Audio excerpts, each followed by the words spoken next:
নবীর কাছে যেতে হবে, নবীর কাছে গেলে মহান আল্লাহর সন্ধান পাবে। কিন্তু নবীকে পাবো কোথায়? পৃথিবীর বুকে ওই নবী যখন মক্কা নগরে আবির্ভাব হলেন, আগমন হলেন মক্কা নগরে, সবাই মিলে কেমন নবী চিন্তা করুন। এবার দিকে গুরু নানক বলছে, আচ্ছা শোনো, যদি বিশ্ব নবীকে মানি, কেন মানবো, কিসের কারণে মানবো? এত এত মহামানব থাকতে বিশ্ব নবীকে মানতে হবে কেন জরুরি? শোনো, কিসের জন্য জরুরি? বলছে শোনো, বিশ্ব নবীকে এই জন্য জরুরি কারণ প্রত্যেকের মধ্যে কোনো না কোনো খামতি আর কমতি পাবে, কিন্তু উনি এমন মহামানব, উনার চরিত্রে উনার আখলাকে এক বিন্দু পরিমাণ কমতি পাবে না। এমন নবী গো। বলে কেমন নবী?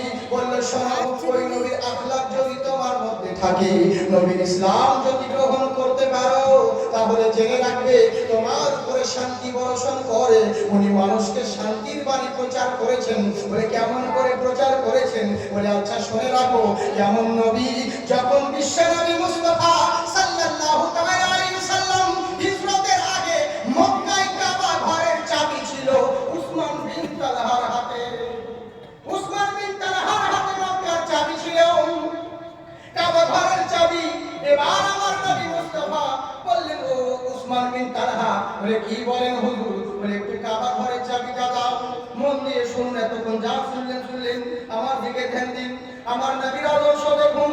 উসমান বিন তালহাকে বলছে, উসমান বিন তালহা, বলে বলেন ও কি বলছেন? বলে একটু কাবা ঘরের চাবিটা দাও। বলে কেন দিব? বলে একটু মন ভরে কাবার ভিতর ঢুকে আল্লাহর ইবাদত আমি করব, আল্লাহর ইবাদত কাবার ভিতরে প্রবেশ করে করব। বলে কেন কেন?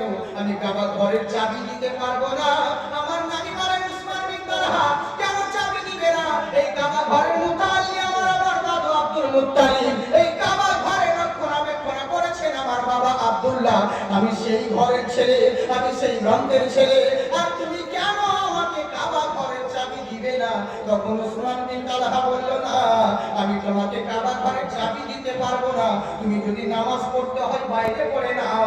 আমার নবী চোখ দিয়ে পানি ঝরতে আছে, বলছেন, ও উসমান বিন তালহা শোনো, আমি যখন নামাজ আদায় করতে যাচ্ছি, আমার হিন্দু ভাই, আমার খ্রিস্টান ভাই, যেই যা কোনো জাতির ধর্মের হোক না কেন, মন দিয়ে শুনুন, আমি আপনাকে করজোড়ে নিবেদন করতে পারবো, পৃথিবীর বহু নোবেল নাটক ইতিহাস করেছেন আমার নবী মুস্তাফার আখলাক, আমার নবী মুস্তাফার ইতিহাস একবার পড়ে দেখুন। কসম আল্লাহর বলি, নবীর আদর্শ যদি আপনার চরিত্রের মধ্যে দাখিল হয়, দুনিয়ার মানুষ আপনার চরণে প্রণাম করবে।